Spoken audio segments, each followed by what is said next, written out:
Relationship, girlfriend boyfriend, আমাদের চারপাশে এই ধরনের লিভিং ক্রিয়েচার তুমি অনেক দেখতে পেয়ে যাবে। শরীরের এই হরমোনাল রোগটা শুরু হয় টিনেজ থেকে, যখন তোমার মনে হয় এবার লাইফে একটা বড় কিছু করতে হবে, না হলে বন্ধু মহলে মুখ দেখানো যাচ্ছে না, তোমার বন্ধুদের সামনে প্রেস্টিজ ডাউন হয়ে যাচ্ছে, তুমি একটা মাচো ম্যান হয়ে উঠতে পারছো না, এটা খুব একটা লজ্জার বিষয় হয়ে দাঁড়াচ্ছে তোমার কাছে। ঠিক সেই সময় থেকে একটা ছেলে নিজের প্রতি ফোকাস করা শুরু করে, কিন্তু তখন সে বুঝতে পারে তার ফ্যাশনের আগে থেকেই মেরে আছে।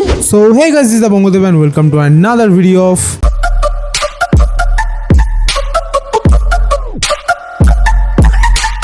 আর আজকের টপিক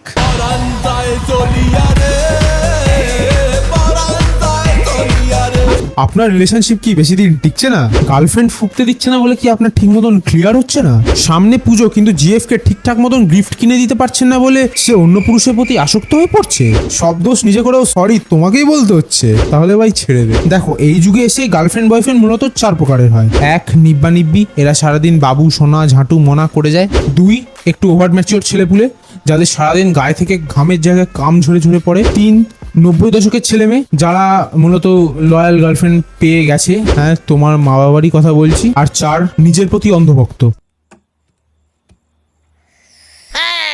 দেখো, নিব্বা নিব্বিও বেসিক্যালি 2 প্রকার হয়। 1, সারাদিন চুম্মা চাটি করা ছেলে মেয়ে। আর 2, মহান একা নিব্বা নিব্বি, এরা সারাদিন বাবু খেয়েছো, বাবু কি করছো, বাবু ঘুমিয়েছো, বাবু চান করেছো, হেগেছো, এই নিয়ে পড়ে থাকে। আর নিজের ইনস্টাগ্রামের বায়োতে লেখে, কোনো নারী আমাকে মেসেজ করো না, আমি এক নারীতে আসক্ত। এই শোনো, আমি কিন্তু আমার বাচ্চার নাম আমার নামে রাখবো। আমার এই গুটকা জেবানো বডি ঠিক আছে, আমি চলে গেলে এক মা তার সন্তানকে হারাবে। যাদের এই 2 দিন আগে দুধের দাঁত বেরিয়েছে, তারা বাইকে করে মেয়ে ঘোরাচ্ছে ভাই, জোরে জোরে জোরে জোরে মেয়ে ঘোরাচ্ছে ভাই। সমাজের অবস্থা খুব একটা ভালো না। নিজের নাকে শিকনি গেলার সময় এরা গার্লফ্রেন্ডে থুতু চেটে নিচ্ছে এই বয়সে, কিন্তু ঠিক ব্রেকআপের পরে এরা হাতে দুধের বোতল নিয়ে পেছনে একটা ব্যাকগ্রাউন্ড মিউজিক চালিয়ে কবির সিং নয় কবির কুমার হওয়ার চেষ্টা করে। রাতে বোঝে না চালিয়ে প্যান্টে মুতে ফেলে। খুব কষ্ট না ভাইপু? আহাগো কি কষ্ট ছেলের। তোকে কেউ দেয় না মানে তোর বয়স হয়নি, সিম্পল। এরপরে আসে আমাদের সময়কার ওভার ম্যাচিওর গার্লফ্রেন্ড বয়ফ্রেন্ড। বেশি কিছু না, এদের ন্যাকামো লেভেলটা একটু দুধাপ উপরে। এই বয়সে গার্লফ্রেন্ডটা তোমার মমি হয়ে যাবে, তোমার বয়ফ্রেন্ড তোমার সুগার ড্যাডি হয়ে যাবে। ইনস্টাগ্রামে ফিল্টার দেখে তোমাকে ঠিক পোষায়নি, তাই সামনাসামনি তোমার থোবড়াটা দেখতে এলাম। একটা রিলেশনশিপের আসল মজা তুমি 16 থেকে 21 বছরের মধ্যে পেয়ে যাবে। প্রথমে এরা বলবে আমার ফার্স্ট গার্লফ্রেন্ড শালা একটা সাপ, সময় পেলেই ছোবল মারতো। কিন্তু এই ঢ্যামনাগুলোকেই আবার কিছুদিন পর নতুন একটা গার্লফ্রেন্ডকে নিয়ে রাস্তায় ঘুরতে দেখা যায়। দেখো, আমার পাঠানো প্রেমের কবিতাগুলো তুমি শুধুই সিন করে ছেড়ে দাও। আমরা কি আমাদের এই ব্যাপারটা একটু এগোতে পারি না? যদি রিপ্লাইতে একটু ভালোবাসার কথা বলি। এইসব মেসেজের পর ছেলেদের টাইপিং স্পিড 10 গুণ বেড়ে যাবে, মেয়েরা রান্নাঘরে যাবে, শরীরে অ্যাড্রিনালিন হ্রাস হবে, আকাশে বিদ্যুৎ চমকাবে, কিন্তু বৃষ্টি সেদিন 3 জায়গায় হবে। এরপর যথারীতি রিজেক্ট হয়ে কিছু মেয়ে নিজেকে শেষ করে দেওয়ার কথা ভাবে, এবং কিছু ছেলেপিলে রণবীর কাপুরকে নিজের গুরু বানিয়ে নেয়। তোমার মুভ অন করার আগেই তারা আরো 4-5টা ব্রেকআপ করে নেয়। এই বয়সে এসে ছেলেপুলেরা কামের সব সীমা পার করে ফেলে। এরা সারা পারলে নিজের বুকের উপর দিয়ে জাহাজ চালিয়ে দেবে। এই বয়সে উত্তেজনা এতটাই বেড়ে যায়, পারলে মহাকাশ থেকে চাঁদ ভেঙে নিয়ে চলে আসবে। স্বয়ং নীল আর্মস্ট্রং পর্যন্ত ওদেরকে ওখানে দেখে ভয় পেয়ে যাবে। না ভাই, তোরা আগে নিজের কাজটা সেরে নে, আমি পরে করছি ভাই, ঠিক আছে? নিজের অঙ্গ প্রত্যঙ্গ কেটে ফেলবে এরা শুধুমাত্র 2টো জিনিসের লোভে, প্রেম আর ভালোবাসা। মোটামুটি স্কুল আর কলেজের মাঝামাঝি টাইমে এই রোগটা তোমার মাথায় জেগে উঠতে পারে। এই রোগটার সিমটমস হলো প্রেম, ভালোবাসা এবং প্রচন্ড ভদ্র সাজার জন্য ছেলেপিলেদের কিছু কমন ডায়লগ থাকে। আমি তোমার গায়ের রং দেখে ভালোবাসিনি শিউলি, আমি তোমার হৃদয় দেখে ভালোবেসেছি। হৃদয় দেখে তুমি সামনে এলে আমার শরীরে কেমন হয়, আমি উঠে দাঁড়াতে পারি না শিউলি, আমি উঠে দাঁড়াতে পারি না। তাহলে শুয়োর, তুই ওর কোন মনটা দেখে নিয়েছিস যাতে তোর উঠে দাঁড়াতে প্রবলেম হচ্ছে?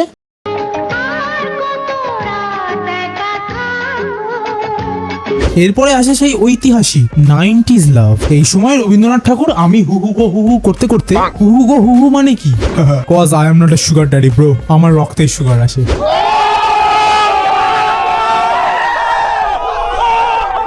এবং এদিকে উত্তম কুমার পথ শেষ করতে না পেরে প্রেমিকার দিকে চেয়ে চেয়ে দেখে, এবং এই স্টেজেই পাড়ার কাকুগুলো স্লিভলেস বৌদিদের প্রেমে পড়ে জামাই শাশুড়িকে নিয়ে পালিয়ে যায়।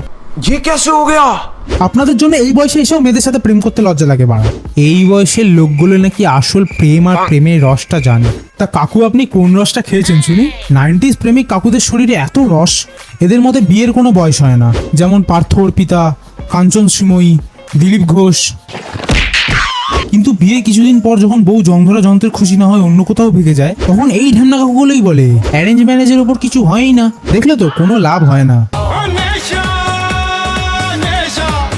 নাইনটিজ লাভ হলো অনেকটা গাঁজার মতন। একবার যদি ওইটার প্রেমে পড়ো, তোমার ছেলের সম্পত্তি ভাই 10 ভাগ হয়ে গেল। দেখো, প্রেমের এই পর্যায়ে দাদু কাকুদের বিষয়টা একটু আলাদা ছিল। এরা নয়তো রং খেলতে গিয়ে রং ভাবে রং জায়গায় রং লাগিয়ে প্রেমে পড়ে, নয়তো পুকুর পাড়ে চান করতে গিয়ে দেখে ফেলে, কিন্তু কখনোই এরা শারীরিক প্রেমে পড়ে না। না না না না না না। এই সময় মানুষ শুধু মন দেখে ভালোবাসতো, বাকিটা ভিজুয়ালাইজেশন। কারণ সেই সময় তো কোনো ইনডোর এন্টারটেনমেন্টের ব্যাপার ছিল না। আমি কি তোমায় খুব বিরক্ত করছি? এই স্টেজের পর ছেলেরা গার্লফ্রেন্ডকে ঘন ঘন মেসেজ করে না, রাত্রিবেলা গুড নাইট লিখতে ভুলে যায়, সকালবেলা গুড মর্নিং লিখতে ভুলে যায়, খেয়েছি কি খাইনি সেটা জিজ্ঞেস করতে ভুলে যায়। বয়ফ্রেন্ড ঘুমিয়ে যাওয়ার পরেও মেয়েরা গভীর রাত অব্দি একটু অন্য কলে ব্যস্ত থাকে। এই সময় বাবা মার কথা একটু বেশি মান্য করা হয়। এই শোনো না, একটু শপিং এ নিয়ে চলো না, অনেকদিন শপিং করিনি। এই তুই শপিং এ যাবি না মানে? তোর ঘাড় যাবে। হ্যালো, ফ্রি ফায়ার খেলো তুমি? ফ্রি ফায়ার খেলো তুমি? তোমার বন্দুকের গুলি তোমার ওইখানে গুজে দেবো, ওইখানে গুজে দেবো। এই শোর, তুই আমার মেসেজে রিপ্লাই না দিয়ে তুই ফুটবল খেলতে চলে গেছিস। তুই আজকাল ফুটবল মারাচ্ছিস। তুই বাড়ি ফের, তোর বল আমি ওখানে গুজবো, তোর বল আমি ওখানে গুজবো। গোল পোস্ট পুরো পেছন দিয়ে ঢুকাবো, মুখ দিয়ে বেরোবে। তুমি অনেক বদলে গেছো, আমাকে আর সময় দাও না। সপ্তাহে 8 দিন শপিং করে তোর হচ্ছে না, তোকে আবার শপিং করাতে হবে। নিজের বাপের টাকা দিয়ে শপিং করবা না। কিন্তু কিছু সময় পরে এইসব ছেলেমেয়েরা একে অপরের থেকে বোর হওয়া শুরু করে, এবং তখনই শুরু হয় ওহো, ফাটাফাটি। হ্যাঁ সত্যি তো, একই জিনিস কতবারই বা খাবে। এই নিব্বানিব্বি গুলো প্রথম প্রথম এত কথা বলে নেয়, এত কেয়ার করে নেয়, কার বাবার কোন জায়গায় কত জমি আছে, কার কত টাকা আছে, কার কত বাড়িঘর আছে, কার কবে মৃত্যু দিবস, কার সাদা, কার কালো, কার ছোট, কার বড়, সব বিষয় এদের খোঁজ রাখতে হবে। এরা বাচ্চা কটা হবে, বাচ্চার নাম কি হবে সেটা ক্লাস 8-এ পড়তেই ঠিক করে রাখে। 5 সেকেন্ড আগে নতুন রিল পোস্ট করেছি, 2 সেকেন্ডে 10টা কমেন্ট পড়ে গেল, লাইক করে দিল সবাই, কিন্তু তোর সময় হয়ে ওঠেনি হরামজাদা। অর্পিতার সাথে খেতে বেরিয়েছিলিস, খুব রস। ও আচ্ছা, জন্মদিন ছিল বলে তোকে ইনভাইট করেছিল। শুয়োর, তোর মুখ দেহ আজকাল লোকে তোকে ডাকছে। চাটতে যাওয়ার শখ এখনো যায়নি না? আবার মদ খেয়ে ড্রেনের পাশে পড়ে আছিস তুই। শুয়োর, আমি বলেছিলাম তোকে আমার ঠোঁটে যেন একটা পোড়া জিনিস না লাগে। তুই আবার ফুকেছিস আজকে। আয় তুই বাড়ি আয়, তোর সিগারেট আর মদ তোর ওইখানে গুজবো, ওইখানে গুজবো। দেখ, বেশি গোয়েন্দাগিরি করবি না। সারাদিন কি করছি, কি খাচ্ছি, কোথায় যাচ্ছি, অত আপডেট দিতে পারবো না। হ্যাঁ, এখন তো বলবি, এখন তো বলবি। এখন নতুন মেয়ে এসেছে না তোর লাইফে?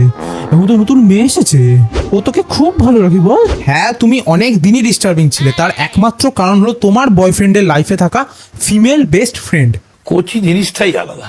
এরা খুব ভালোভাবেই একটা সম্পর্কের 108 করে দিতে পারে। এদের কাছে তোমার এক একটা দোষ তোমার এক একটা খুনের সমান। তুমি তোমার বয়ফ্রেন্ডকে মেন্টাল স্ট্রেস দিলে এরা তোমার বয়ফ্রেন্ডের সাথে লটর পটর করবে, তোমার চোখের সামনেই চুমু খাবে।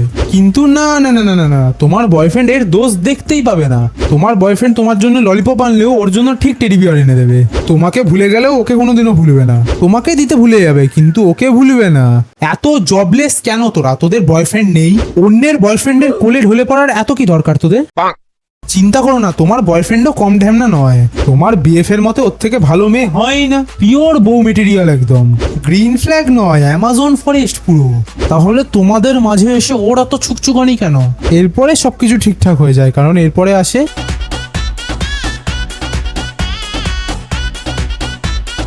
দেখো, 90s লাভে ব্রেকআপ ব্যাপারটা ঠিক হয় না। এটাতে নয় বিএফ বিদেশে পড়তে চলে যায়, নয় রিয়ার বাবা তাকে গ্রামে কোথাও একটা বিয়ে দিয়ে দেয়, আর নয় প্রিয়া তার বাবাকে নিজের প্রেমের কথা বলায় তার বাবা তার জ্যান্ত সাধ্য করে দেয়।